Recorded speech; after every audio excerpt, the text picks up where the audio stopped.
So again, mga Philneps.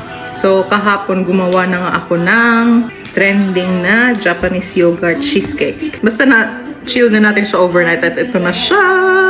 Tadam! Biscoff with yogurt.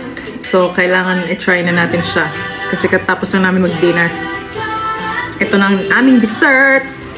Oh, para siyang Graham. I'll try it first, babe. Try.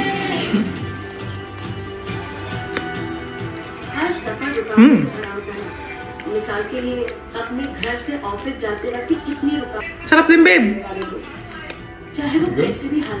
In Philippines, we have this dessert.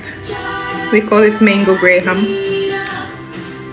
But this one doesn't have a mango. Try it.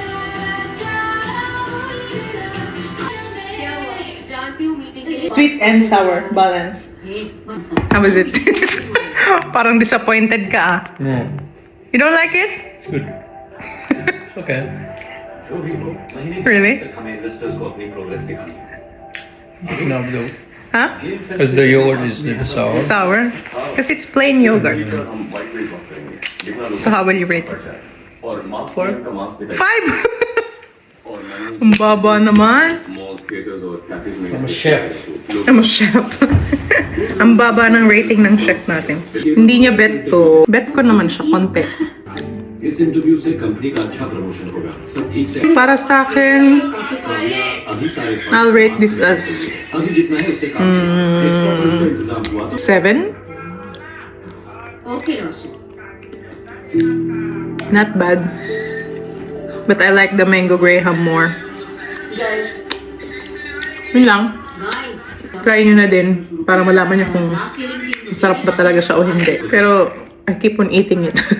Okay, हमारे लिए एक अच्छी खबर है Okay, yun lang सब हो जाएगा Kartik ang aming तो comment for this Japanese yogurt cheesecake. So try nyo na rin siya mga Philneps kung curious kayo sa lasa.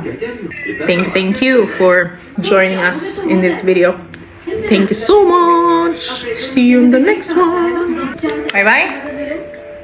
May Maya? Feeling sleepy. Antok na. Nabusog.